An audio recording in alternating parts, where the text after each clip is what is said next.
Okay, let's go. Okay. Keeping in mind the above thoughts of the relations between friendships and service, we can consider the nature of interactions between those who, in whatever capacity, are helping one another to advance.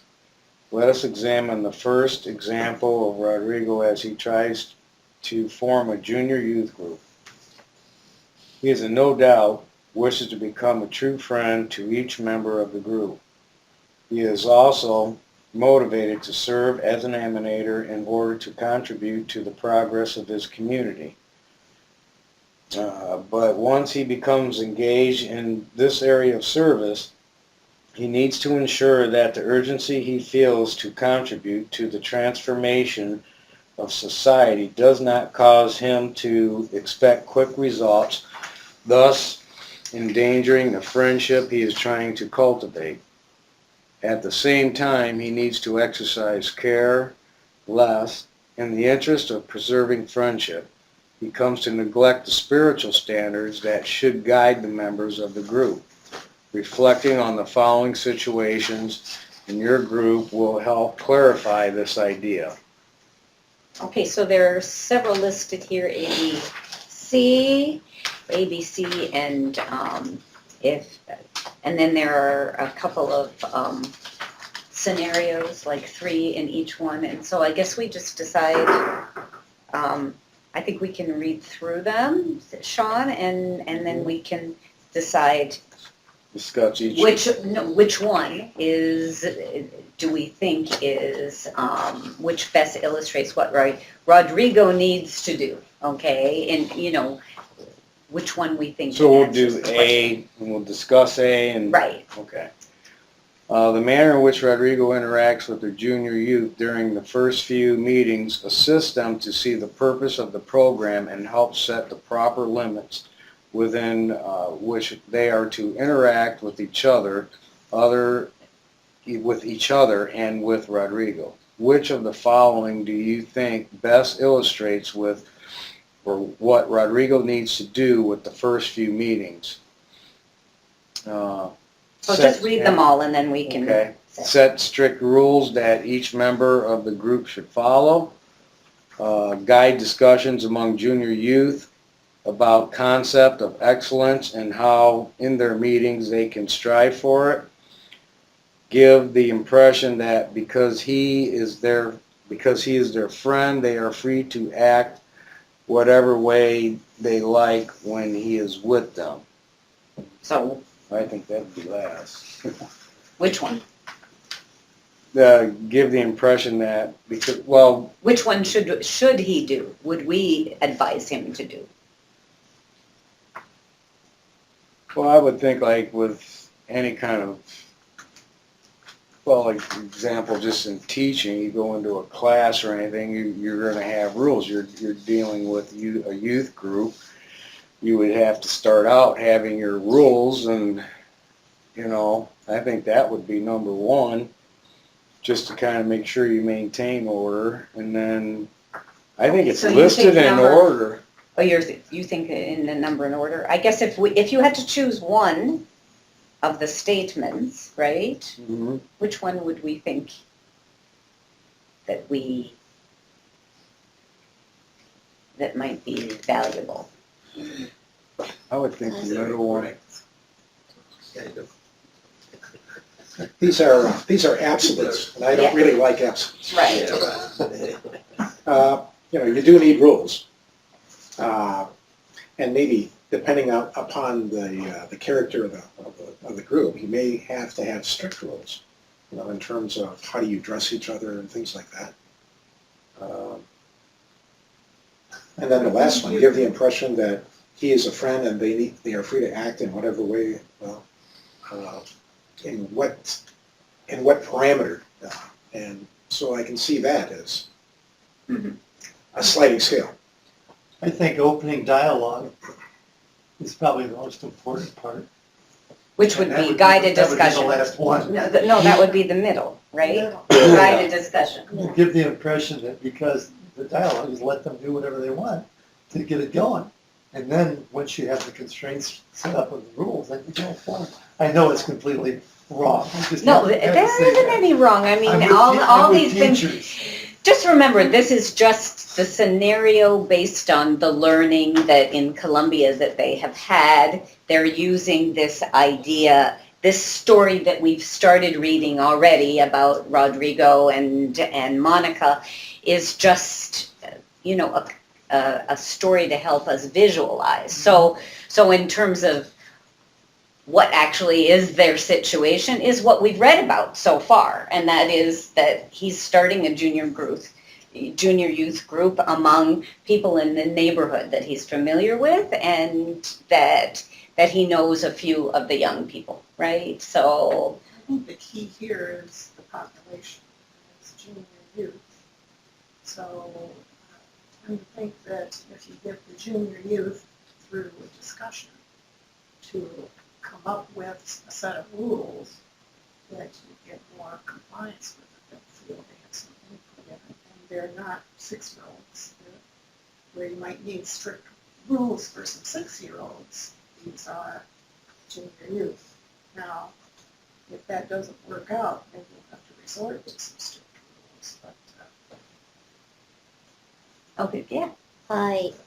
When I participate in the junior group June, in the beginning we have to make the rules, and they discuss about the rules because they are part of this rule. So when they feel part of this rule, they be sure they respect this rule because they put the rule. We discuss now. Very good, thank you. And also understand that, you know, in this room, the average age is what, 65? And we're trying to look at Speak for this- yourself. Average age. Just Average me. age. But, you know, we're looking at, I think your number's a little high My there. presence here today made all that possible. For your figures, yes. not going into my age, I realize that, The average is 25, excuse me. but we're trying to look at it in terms of what do junior youth, and we're looking at adolescents and how would they respond. And so, you know, this is where the difficulty is, I think, in this process, is that, you know, looking at a fictional story and looking at what we can glean out of that fictional story regarding application. How does that apply to us as adults and me as a 68-year-old man? Is there something that I can glean out of this? I concur, and that, in fact, I actually knew a Rodrigo down in Honduras. This guy? And we would have get-togethers where we would try to accomplish something. Mainly, we were trying to teach a little bit about ecology and that kind of thing. And the way I worked it, and it didn't do bad, or badly, was to kind of let it be a free-for-all. For the first couple, it says in the first few meetings, let it become where there's open dialogue, where they can spot up and say what they want and you tell them what you want. Set the rules a little bit later, pull it together, keep the attendance going. You get hard right off the bat, pretty soon next Saturday they're not there. My experience. Thank you for sharing that. maybe you can start out with the second one, the guide, the discussion to develop some rules. Is don't get down into the nitty-gritty, you know, only wear white socks and, you know, whatever, just some basics of what you need, and then as things progress, that you need new rules on something that comes up, maybe that way. That way you're not becoming too rigid. Thank you. We're used to, you know, cut and dry, do this. We come in that first day and you set up the rules for the kids and you go from there. It saves a lot of time, but maybe you're not going to get buy-in from those students. Well, truly, and then if you know, I'm relating a little bit about a little more primitive conditions where the average boy is quitting school by the time he's 11 or 12 years old, you know. So the structure isn't there to begin with, and then you can impose it later on. But I see the points, and And I'm thinking I'm trying to localize this in something that I remember. It doesn't apply to Toledo or Maumee or Waterloo Hills. Maybe. Oh, It's let not us- being too rigid. Maybe let us try to just, in general, not think about the fact that it's, Yeah. what the scenario is. Yeah. But in a general situation, in whatever way we want to consider it. You wanted to say something. Yeah, I want to say Sorry. all these questions that they're asking, they're really asking about the selfless service to the cause, in the attitude of selfless service to the cause. And that attitude requires true love. So if we see through these questions, if there is a little bit of love, that's the right approach to take. That's the right. That's the right answer. It's the right answer. So you have the key to finding the right answer. See, is the statement as a little Love piece is- of love in there, kindness? And one of the true attributes of Took love the is words right out of tolerance. my mouth. Yeah, Is it okay if we move on? Yeah. Okay, Mariella, can you read B? I try. Several junior youth do not regularly attend the group meetings. Which of the responses below demonstrates that Rodrigo still loves them and is their friend? He treats them with impatient thinking that they are wasting his time. He ignored their absences, pretending everything is fine each time they are present. He visits their families in order to discover the causes of their infrequent attendance by learning more about the environment in which they live and the challenges they face. Which one? He visits their family. So, again, keeping in mind what Better said, love, right? The hardest one, the best answer is the hardest one. Because it requires some love. So, Deb? Despite the advance made by the members of the group, there are setbacks, particularly in the way they sometimes behave.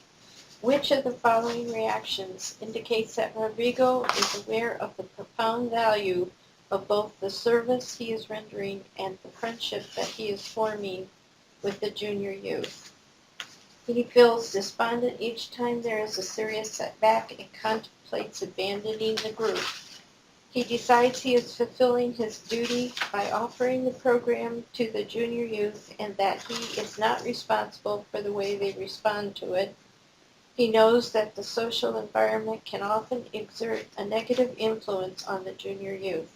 He is, however, certain that the understanding they progressively acquire of spiritual concepts and the profound joy they experience in the service projects they undertake in the community will change their lives for the better. I thought the last one. Any discussion? Lots of love there in that last. I just want to go back up to B for a minute. Okay, all right. Because we kind of very quickly went through that, but I think it's so significant when we make home visits. And it's something that we're encouraged to do. It's one of our goals. And the rewards of it are incredible. Susie and I did home visits to, when we had a junior youth group here, to each of the families. We brought cookies and visited the families. And the reception at every single house was very warm and positive. It helped us to know their environment, the challenges they had with transportation. It helped the parents to have trust in us and what we were doing. It was incredibly worthwhile. And I think it's something to really be aware of. Home visits matter. Not just in a junior youth In any setting, setting, in yeah. any, in Yeah. any, Well, this is Situation. specifically about junior Yeah. youth, but yeah. The home visits would be the first step in garnering trust. And we did them, we had started in September and we did the home visits like mid-December. And it was so worthwhile because the girls were coming but we didn't really know the families, and when we took the time to do I that, remember when you started that, that was a few years ago, right?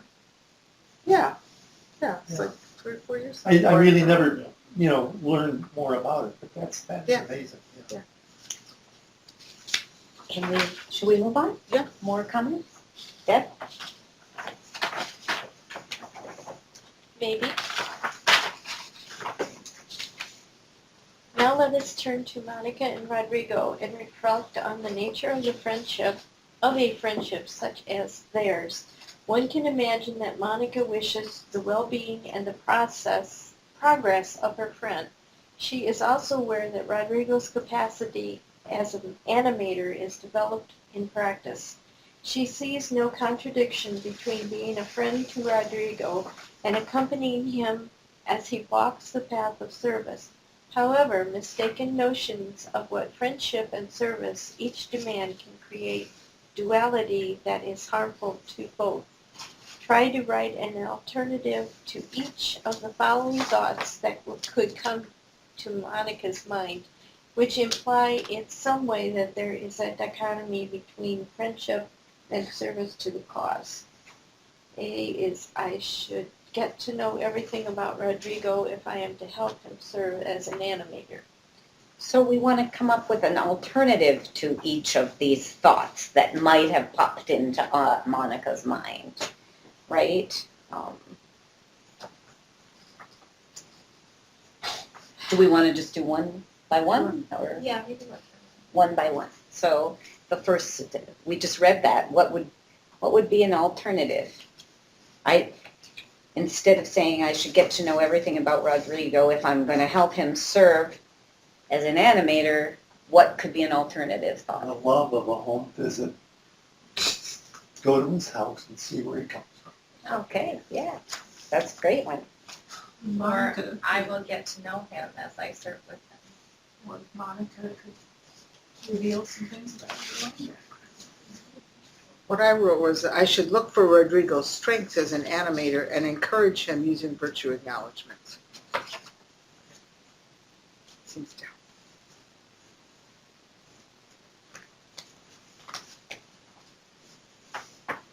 What did you say, Jen? That she will get to know him as they serve.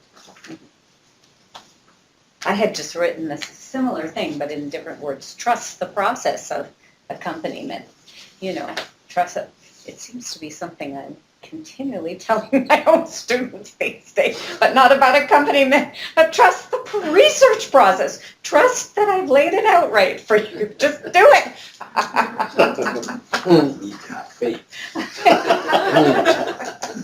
No, Monica could come on a little strong here. Okay, Deb, next one. Rodrigo and I should regularly go out with other youth and do fun things. It is not enough just to serve together. So what would be an alternative thought?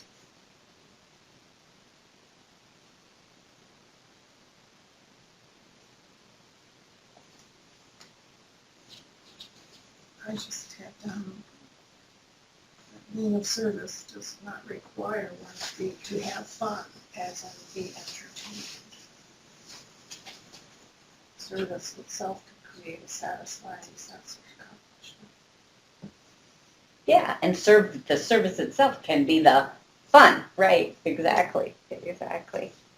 Or it doesn't have to be in quotes. So if it's a junior youth group, they should be doing fun things that the junior youth enjoy doing, like sports, having fun times.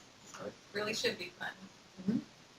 Well, the idea of service involves an expenditure of energy. So how does one replenish that energy that's expended? So there should be times in which you set aside for that regeneration. Otherwise, in a practical sense, burnout. Yeah, I don't think it's a problem if they decide also to go out with other youth. And of course, the next question is, what kind of behavior or what kind of activity replenishes energy, motivational energy? Devotion. What?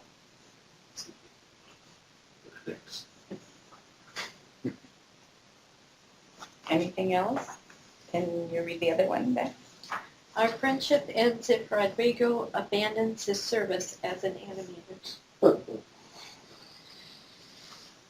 You laugh at it, Umberto, why? Doesn't look good. It's not good. High school piece of What money. alternative thought should she have in her head? Understanding. Yeah. I wrote that it wasn't true friendship if it was only based on one aspect of the relationship. I I think was that's, told early on by a Baha'i, when I knew nothing of it, it's okay if we're friends. You don't have to become a Baha'i to be my friend. And I think that's what we're talking about. You know, she's embracing this thing so solidly. But it's okay. Yeah. However it goes. Remain friends. But then they're gonna have to go out and have fun together somewhere else, because he's not gonna be an animator. Well, persistence pays off, though. She may bring him back. Deb, D? I can accompany Rodrigo only if he continues to serve unaffected by any challenges he may face in his life. Oh Good boy. Lord. They're all fired. Who doesn't face tests in life? Jeez. Unrealistic. I bring them to my terribly friends on a regular inflexible. basis. Okay, There you go. number E. Our friendship will suffer if I offer Rodrigo advice regarding his service as an animator. It is best just to praise him. One of Peggy's favorite sayings is a tact sandwich, right? You gotta use the tact sandwich. So, But also, reflection meetings are very valuable. So you don't even have to use a tact sandwich. You could just sit down together and have a meeting and say, what went well? What could we have done differently to make it even better? So you don't have to point anything out. He already knows when something didn't go well, and then he might say, do you have any ideas? What could I have done? And so it never feels like an attack. I like that. last one.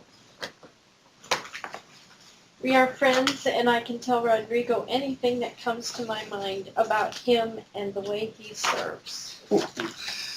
Ah.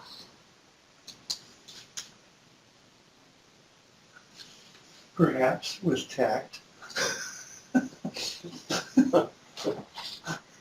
I think there's an awful lot that even best friends and husbands and wives should not say to each other, because it will be taken wrong. And you just have to choose your words, and sometimes you have to shut your mouth. Okay. So Cool your heels, I shut think your if they do this reflection thing and keep their thoughts on task and on their friendship, they won't even need this last one. We're also supposed to, instead of concentrating on someone's shortcomings, is to look at their capabilities and try to find the positive side. It's easy to say, it's easy to do. Well, now, yielding back to Ruiz's thought about love, haven't we heard that love means never having to say you're sorry? Doesn't mean that I've always hated that. That's what I do, ever said that. Love is Continue patient. reading. Love is patient, love is kind. I wish I had that memorized. It's also another common phrase these days is too much information. TMI. Hey, carry on. Do my best. To the extent that the interactions between Monica and Rodrigo are imbued with the kind of love described in the passage below, their growing friendship as they walk a path of service to the cause together will bring forth the most excellent fruits. You may wish to memorize the passage if you have not already done so on an earlier occasion. The divine friends must be attracted to and enamored of each other, and ever be ready and willing to sacrifice their own lives for each other. Should one soul from amongst the believers meet another, it must be as though a thirsty one with parched lips has reached to the fountain of the water of life, or a lover has met his true beloved. For one of the greatest divine wisdoms regarding the appearance of the holy manifestation is this: the souls may come to know each other and become intimate with each other. The power of the love of God may make all of them the waves of one sea, the flowers of one rose garden, and the stars of one heaven. This is the wisdom for the appearance of the holy manifestations. When the most great bestowal reveals itself in the hearts of the believers, the world of nature will be transformed. The darkness of the contingent being will vanish, and heavenly illumination will be obtained. Then the whole world will become the paradise of Abha. Every one of the believers of God will become a blessed tree, producing wonderful fruits.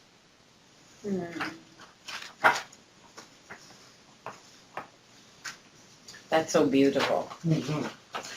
What I've underlined was, will bring forth the most excellent fruit.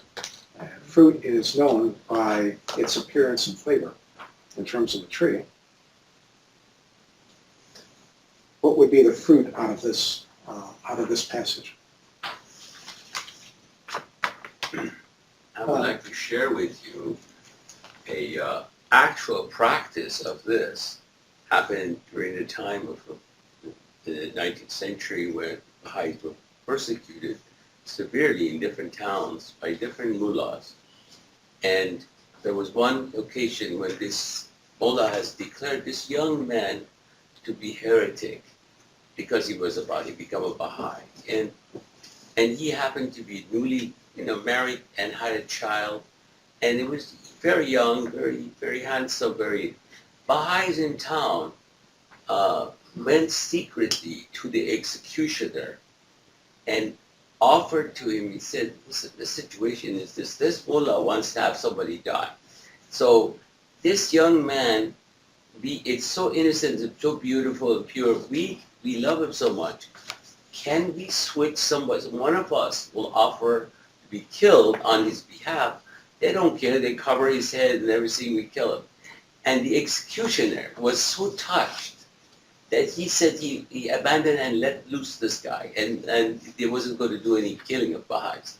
The fact that the intention, that was the fruit, the intention is that you're willing to sacrifice your life for your fellow believers.